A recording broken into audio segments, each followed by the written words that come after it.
I'm Raffaella Torchio. I'm a scientist responsible of ID24 dispersive beamline at ESRF and the new high-power laser facility, of which I will tell you about. All right.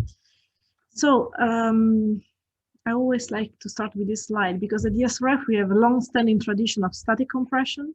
It's now 25 years from the first experiments, and we have tons of experiments and almost half of the beamline that do some static compression, some of those as a main field, some others with occasionally in different techniques.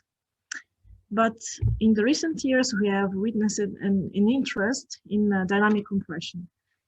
And there are basically two reasons. So one reason is to go more extreme or elsewhere in the phase diagram.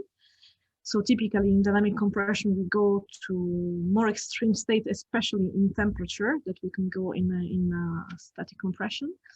And why we want to do this? Because we want to, for example, reproduce conditions of interior of the planets or elsewhere in the universe. We can induce new chemistry. We can induce exotic state of matter like the warm dense matter. States that are also occurring, for example, during fusion.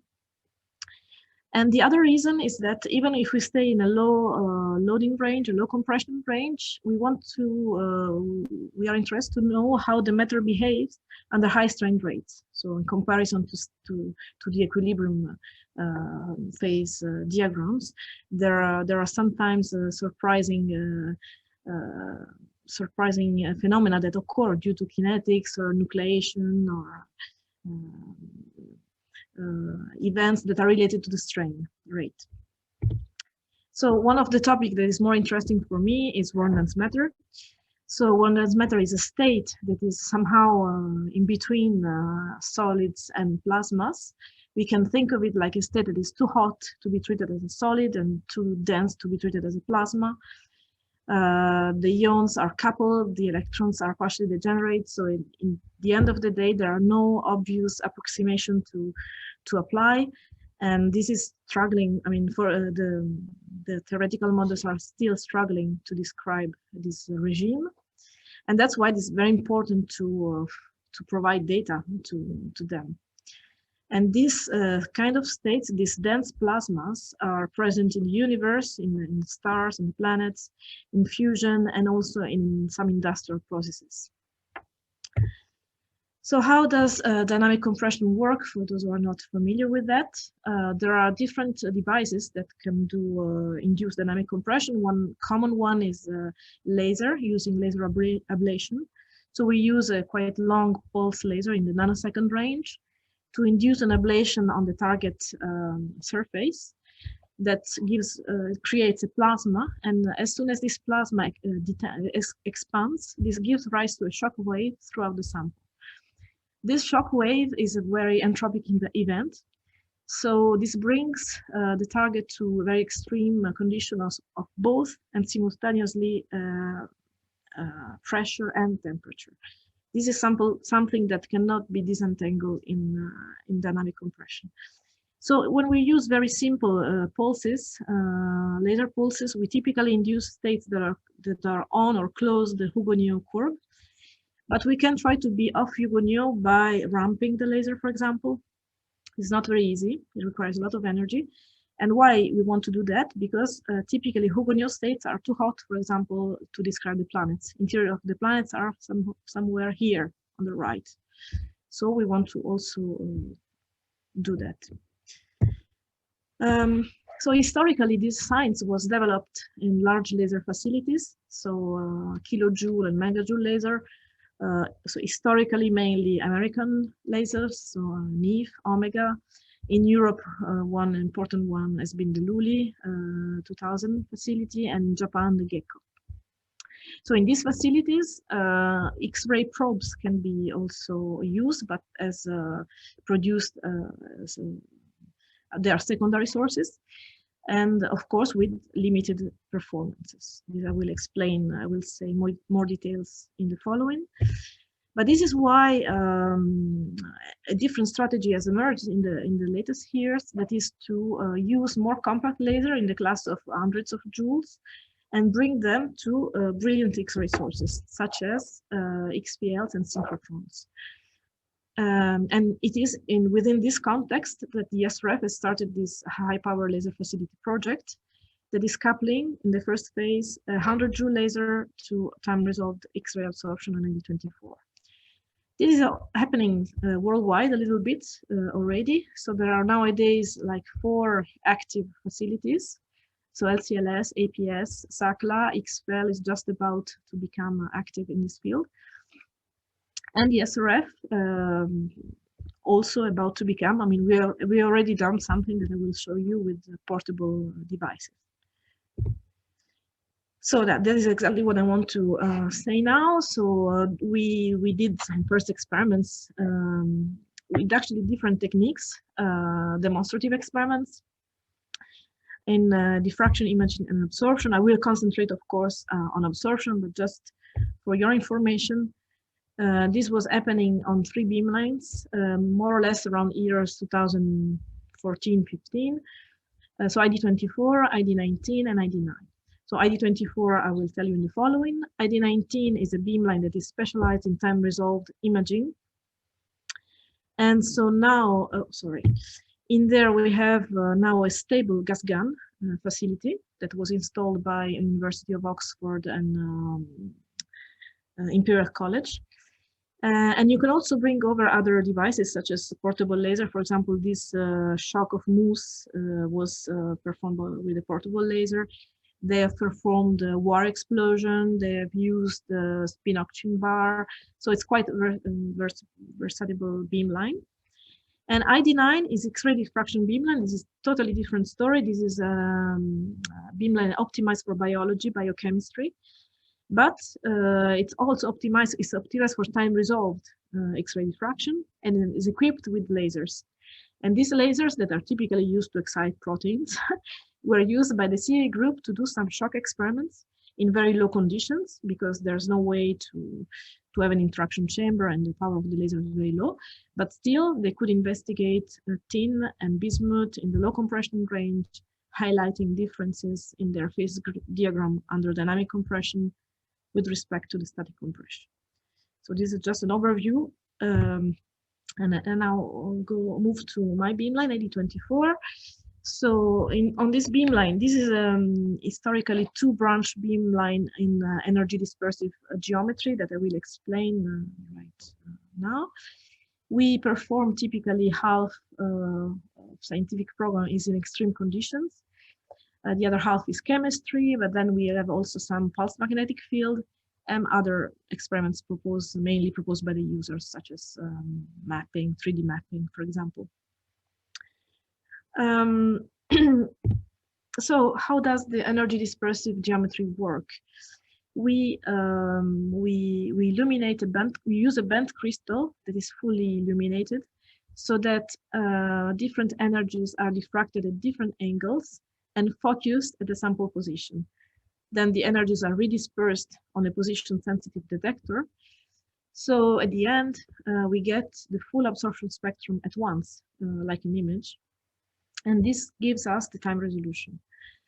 So the properties of the beamline, we are quite a small focal spot, which is crucial for extreme conditions, both static and dynamic, even more for static, actually. So few microns, this is true at low energies. At higher energies, we are more close to tens of microns. High flux, this is also crucial for extreme conditions, because when you do static compression, at low energy, you go through diamonds. So at low energy, you need a lot of flux. And in dynamic conditions, you probe in a very short time, so you need a lot of flux too. And the acquisition, so the time resolution is the ultimate of the ESRF, so it's the intrinsic time resolution of the ESRF that we can exploit thanks to the development of this detector, the XH. This was a collaboration between STFC in the UK, us, and recently the sensor is provided by Mirion Technology. So this detector is crucial part of this project. It is able to isolate one single bunch in different timing modes of the ESRF. So in the 4 bunch, 16 bunch, and 7/8+1. This is also a crucial point because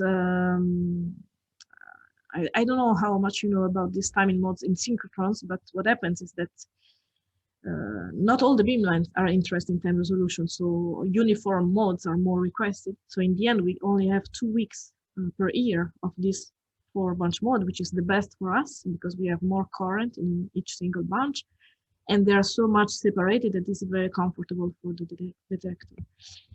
But since we just have 2 weeks, we cannot build a project on that.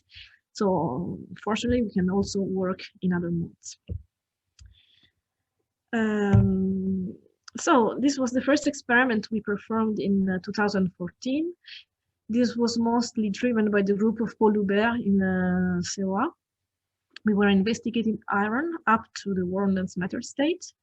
So they brought over a portable, more or less, laser, quantum laser of around 30 joules, 35 joules. So we could fit it in our experimental hatch, but then of course all the power supplies were outside. And then they built an interaction chamber and everything that we needed. And these are the data that we got. So these are low compression data where we could quite nicely observe the BCC to HCP transition in iron that we knew quite well from static compression. And these are all single bunch acquisitions. So these are all 100 picosecond acquisitions. And as you can see, data quality is quite nice.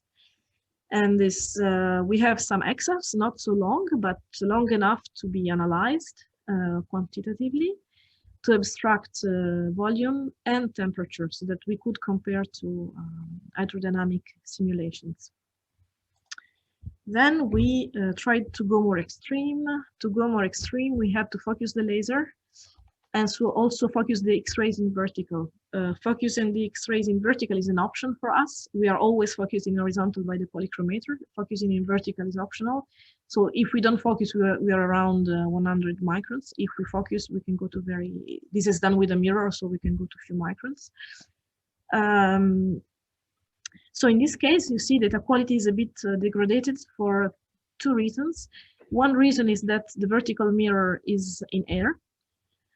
So we have this high frequency noise, which is not so much bothering in the end. And then they're shorter. It's not because they were really short, but we capped them because the background was a bit diverging. And this, we think, we attribute to the laser, to the fact that the laser, we didn't use any faceplate, we just focused the laser like this. So laser homogeneity was likely not very good. And that is why we think we had this bad background that we cut it for the picture. So in principle, we consider that there is no reason not to get the similar quality that we had here, at least in terms of background, in higher conditions. Anyway, we could see the transition solid-solid and then solid-liquid, and we had some persistence of oscillations that could point out to persistence of local order in this dense plasma. And we could compare to molecular dynamic simulations. And that is also interesting because, as you can see, this calculation grasp the main changes, but there are some interesting discrepancy. For example, the most critical is the redshift that is very much overestimated by the simulations. And this is important because this is related to the difference between the core level and the Fermi energy that are both affected by temperature and pressure. So this means that the models don't succeed to properly describe, and the problem is especially in the description of the core level. So this is important because we have to constrain the models. A second experiment we performed in 2016. This time we were working on tantalum, again with the CA group. Tantalum is also an important material, very hard material. We were investigating the L3 edge, so looking at the empty states in the 5D band. In this case, we went less extreme, but we could follow the modification of the white line under dynamic compression, and again compared to models, molecular dynamics. And again, these models fail to some extent. I mean, they reproduce the overall trend, but not so precisely. So again, we are giving inputs to the models. And I think I can stop here for a small break. Yeah. Okay, there's several questions, but I need my glasses to read my notes, sorry. First, if you can go back to the dynamical shock compression of iron.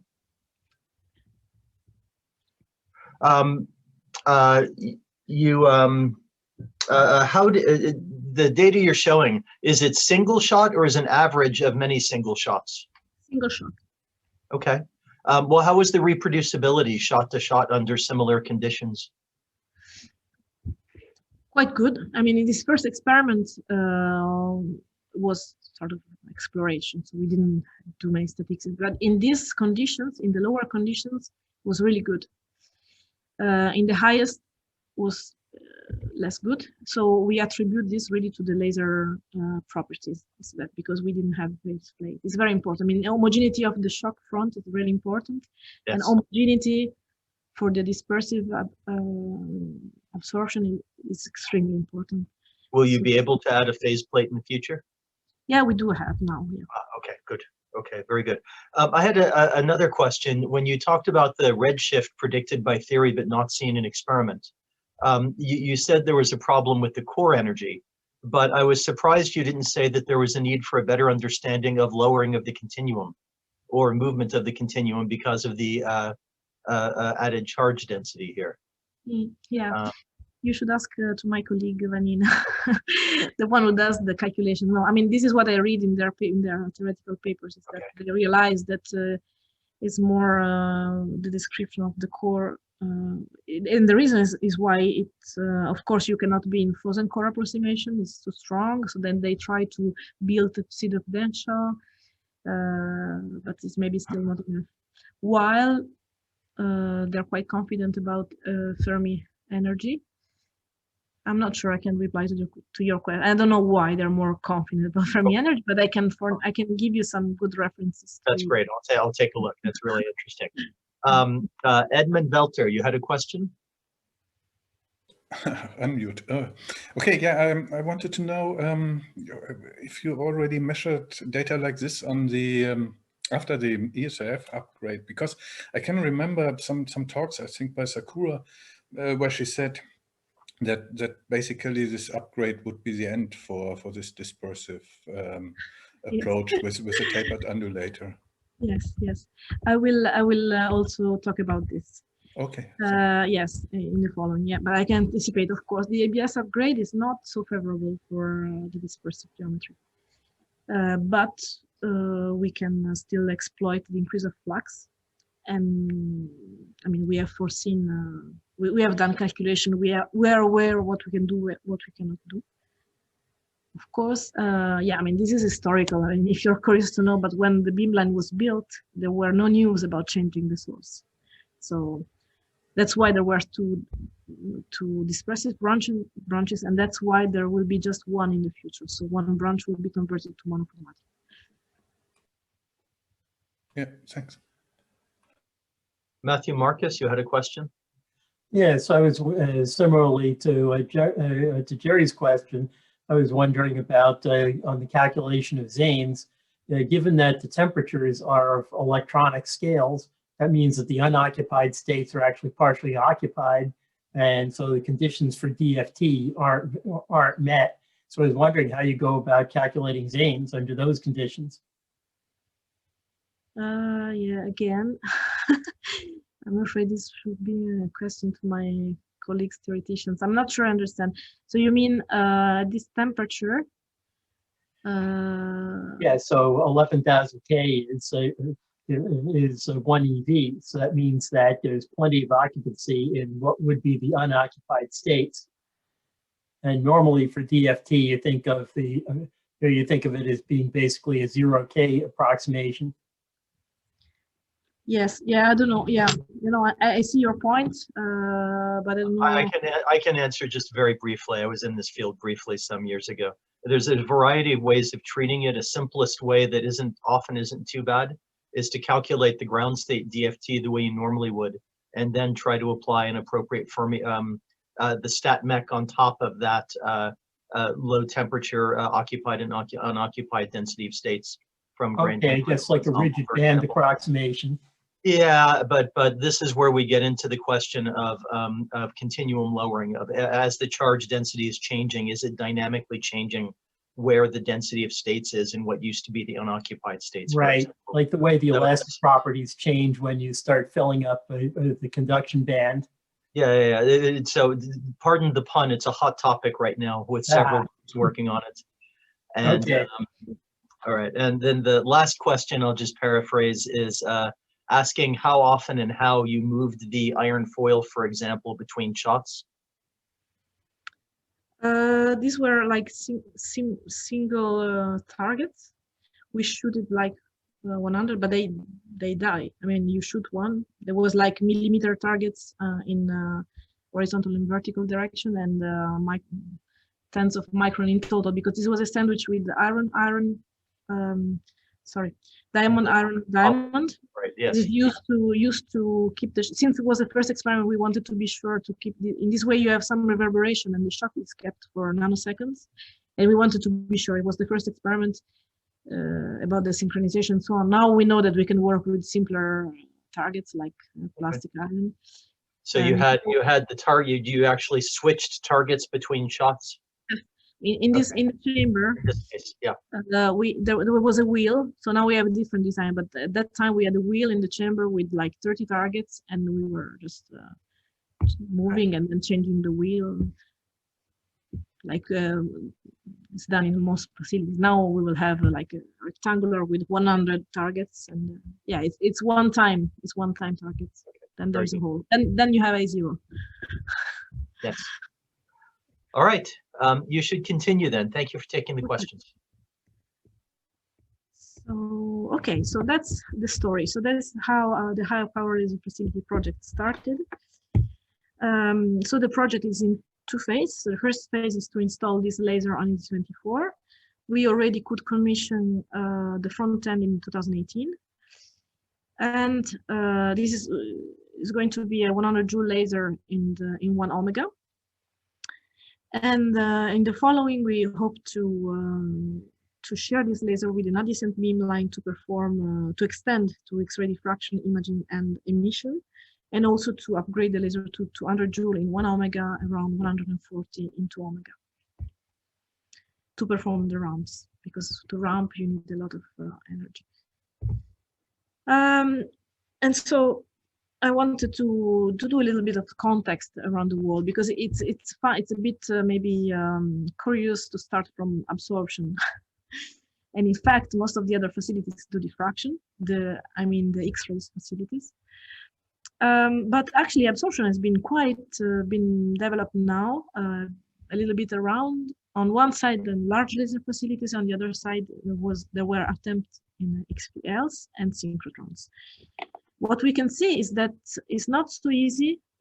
These are all very, very nice results, but it's not so easy to have at the same time XANEs and XAFs.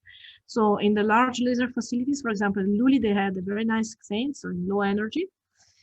This was aluminum, or no, maybe silica. While in the large laser facilities, they developed very good XAFs that can be analyzed. Of course, there is also an interest because they can ramp. They have a lot of energy, so that they can ramp the laser. So there is also an interest to do XFs because they can stay in the solid phase for longer. And very recently at Omega, they're also approaching a quite nice resolution in the XANEs. Before, XANEs resolution was impossible in the large laser facilities that use implosion. Attempts at LCLS were a little bit below expectation. This is due about the bandwidth and X-felt is very short, and also, but the main problem is not this, but is that the source is very unstable. So the stochastic nature of the source. So they have to find a way to normalize. But this is improving everywhere. So I'm aware that there will be a setup at XPL, European XPL spectrometer to test. So this is just to say that, I mean, what is interesting at HPLF, of course, when you build such a big thing, you need to know that you have a place, a role to play. So what is interesting in at ESRF that we can have both XANEs and some XFs. Even with EBS, we expect to still have some XFs. So the timeline, this was accepted in 2017. We had a call for tender, the laser, this was awarded to Amplitude. So it's commercial laser, but developed for us. In 2018, we had the front end of the laser to test, and we have results that I will show in the following.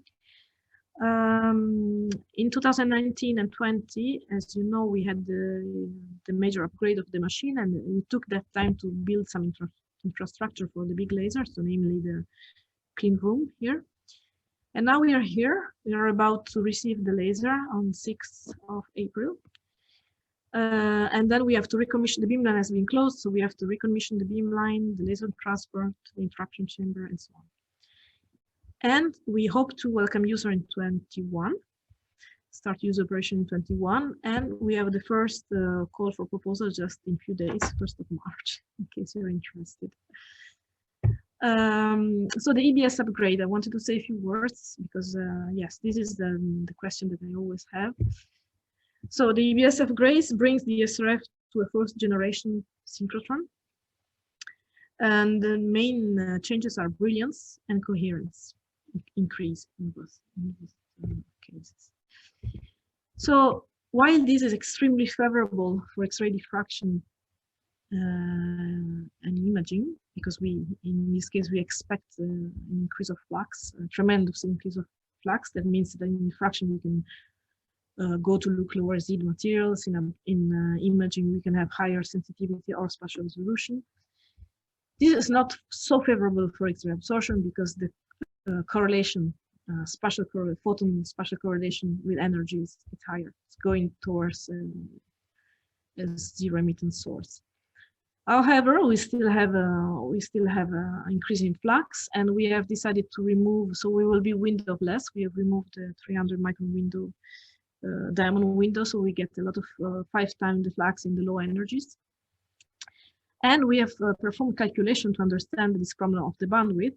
It looks like, according to the calculation, we can recover the same bandwidth as before by detuning from new ondulators, of course, at the expense of some flux. So with respect to before, at least at low energy, we might need to choose between very nice XANEs and some XFs. So this we will see. But this is still, in principle, this is still possible. So this is the improvement that we expect thanks to the increase of flux in diffraction and absorption. And this is the future of the beamline. So this is to answer the previous question. In fact, since this is not so favorable to the dispersive geometry, we are so one branch is converting to monochromatic. So in this branch, we will have a static compression. We will have very small beam, a high Melton noise ratio. We expect to be able to do XFs up to 100 EV in 1 second. So also some time resolution to do, for example, laser eating in the diamond cell. And with such a small beam, we will be able to go very extreme in static compression using, for example, toroidal ducts, so towards the TPA range. And we will keep one branch dispersive only for experiments that really need the time resolution, so namely the shock and the pulse magnetic field. Then, okay, our group also includes the BM23, so the standard XF beamline. And we hope, of course, to extend to HPLF-II, so to share the laser with an adjacent beamline to do diffraction, imaging, and emission. And sorry, I should have put this name here. So if you're interested in static compression coupled to X-ray absorption, you should contact my colleague Angelica Rosa. Okay, so now we'll show you some pictures of the construction phase and first results from the front end. So this is a design of our arch. This is the experimental arch. Here there is a transparent wall, and this is the clean room where the laser would stay. What happens in the dispersive geometry is that as soon as we change energy, we don't change energy during the experiment, but we might choose to have different experiments at different energies. This arm that is holding the sample interaction chamber and the detector will move in angle according to the energy. So what was nice of this design done by our laser engineer, Nicolas Sevelin-Radiguet, was that this laser transport will be able to follow the angle. That will save us a lot of time of setting up.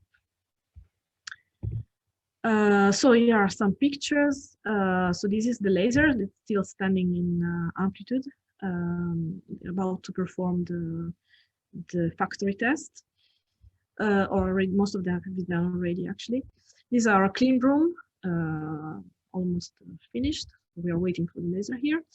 And this is a part of the transport that is being built and our arch. So we have now to remount the rest of the setup.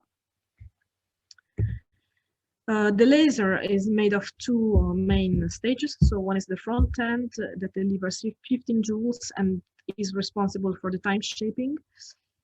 And it also uses the techniques of smoothing by spectral dispersion to improve the homogeneity of the laser when phase plates are used.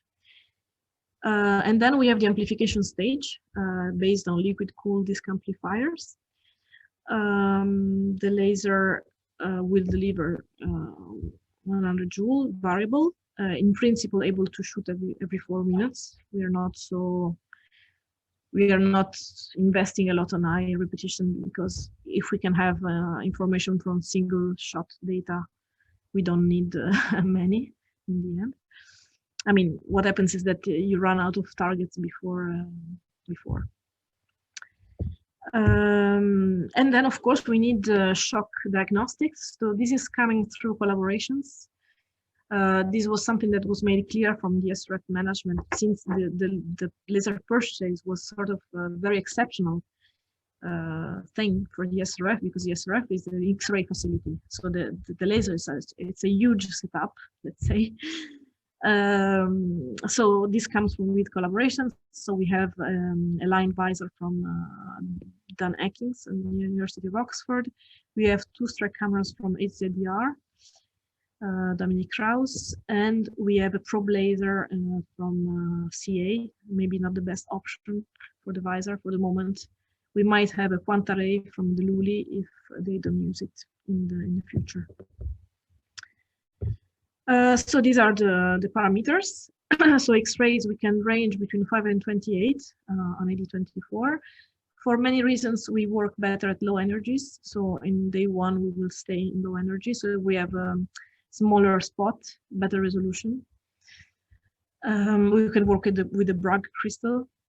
So temporal resolution is what I said, intrinsic X-ray spot. So it depends if we focus in vertical or not. And this is in low energy. In high energy, we can be around tens of microns in both directions. Laser properties I just mentioned, shock diagnostics, and then of course on the right the upgrades that we foresee, and concerning X-rays, lasers, and shock diagnostics. And of course we welcome any potential partner to develop this facility, especially as far as the shock diagnostics are concerned.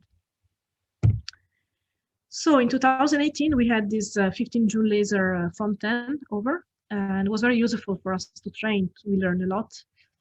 And we actually did some user experiments on iron alloys and oxide and bismuth. I'm sorry I had to put this on because it's not published yet. So what is interesting here, for example, we did iron nickel. You see this very nice quality we got for bunch. And here we observed the complete BCC to HCP transition, whereas in iron silicon, the transition was sort of stuck. We never got the complete transition to HCP. And this is believed to be some kinetic problems related to the small amount of silicon. Data quality is very different here for two reasons. One is this is 78+1, but the main problem is not this, is that we had to attenuate the X-rays because we had X-ray damage. In the future, we will put in place strategies like fast shutters, or the problem here is that we should have attenuated just during alignment and then remove the attenuators for the shot, but this was not easy to do in that moment. In the future, we will think. Also because we will likely need to protect the targets more. Iron oxide, so hematite, the users observed some features in the pre-age similar to what was observed in static compression, that is related to the high spin-low spin transition. And what is interesting here is that, so here we have higher resolution also, not only because it was in static compression, but also because, actually not because of static compression, so this will only give a better signal to noise ratio, but because there was the 311 Bragg polychromator. And with the increase of photons that we have with the EBS, we can likely also use the 311 in shock. That was impossible before. And this is bismuth. So here we tried to observe the bismuth 1 to bismuth 5 transition following the work on 99 in diffraction. This was a bit not so, we were not so enthusiastic about that because the bismuth is very shy. So the features are very weak. So we had to, in this case, we summed over 10 to have to observe some oscillations. Despite this, when you shock, you see some changes that are related to the transition. We are sure about that. I didn't show it here, but if you do this in static compression, you get this modification. So this is the transition that is very, very, very weak signal. And I'm done. I think I'm afraid I was a bit faster than foreseen, so I can take the time to thank all the many people that I should thank, because this such experiments you don't do alone, of course. So we have this team at the ESRF, father and mother of the project are Olivier Mathon and Sakura. Pascarelli now moved to a European XPEL. And then we have a team of engineers and technicians working on the different aspects of the facility, and all the groups in Europe that supported us with science and also development and experience, like the Lully group, the CA was a driving group at the beginning, Amplitude, STFC for the DETECTOR, Imperial College, EMPMC. And I thank you for your attention, but I also have a last slide. I take the chance to announce things. So I have an open PhD position to investigate Warden's matter with X-ray absorption. So for high-Z materials that are interesting for fusion, so namely iron, copper, and tantalum. If you are interested, you can apply. Applications are up to 30th of March. And I mean, it's very short, very short notice, but if you're interested, there is an open proposal deadline ending on 1st of March, so next Monday. And with this, I'm done, and thank you for your attention. It was wonderful. It's great to see the engineering upgrade and the improvement, and it's really fascinating. To start, a question from Matthew Marcus. Oops, there we go. Yeah, I was just wondering about you mentioned that that the iron silicon damaged under X-rays, and I find that really surprising because metals usually don't damage. And why would it damage and iron nickel didn't? Because you don't. I mean, the shock targets are typically multi-layers, where you have typically plastic ablator in front. So the damage. I see. So it's not the metal; it's the plastic. slightly the plastic, but then you always have a doubt. You don't know where it goes. And I mean, it was mainly the user, but they were very afraid. When we saw at some point, we saw the trace of the X-rays in the image because we have, and they were really afraid and they wanted to do that. But of course, it deserves more investigation because I'm not sure it would change. But in shock compression, you always have to be very careful with preheating. So preheating the sample by the lasers or by the X-rays. And yeah, this is something that we have to control. I'm not sure that in this case, this was really crucial. Right. Okay, thanks. I have a question. You mentioned XES a few times, but haven't shown XES data, or I missed it. Plans? No, plans this doesn't exist yet. This is plans for the future. Okay. And I'm not really sure. This is something that will really work very nicely with XPLs. You need a lot of photons for that. So well, but you could focus a pink beam instead of doing it dispersively. Yes, this is the idea. I mean, the idea for the other beamline, I haven't shown plans for the other beamlines, but the idea is to use the pink beam. Okay. And then you can also think of summing up. I mean, many installations worldwide, they just accumulate, and we have now, I mean, we saw such nice data in single shot that we don't think of it, but it's still possible. I mean, once you have a nice installation that is, you can reproduce the condition, you can accumulate. There's another possibility that might work single shot, which is to look at the K alpha K beta ratio. That changes about 1% if the symmetry of your insulator, for example, changes. And so that can probably be done single shot with a CCD as a multi-pixel detector. It's really fascinating also that you're bridging between many different communities here with this capability. Are there any further questions? Okay. Seeing none, thank you. I really enjoyed your talk, and I think you and your users are gonna have just a wonderful time. I hope so. I guess one last question is there any chance you'll get more than 2 weeks a year in the mode that you need? I cannot really tell you. This is really some management decision. Yes. I would hope so. I mean, to some extent, might depend on us too. I mean, we are not the only ones doing time resolved, but of course, if this is a great success, us and the others might be, but I cannot say. So that's why we have to be sure we can work in other time windows. Of course, we will be really happy. And normally this is holidays for the others, so maybe also the others will be happy. There you go. Exactly. All right. Well, thank you again.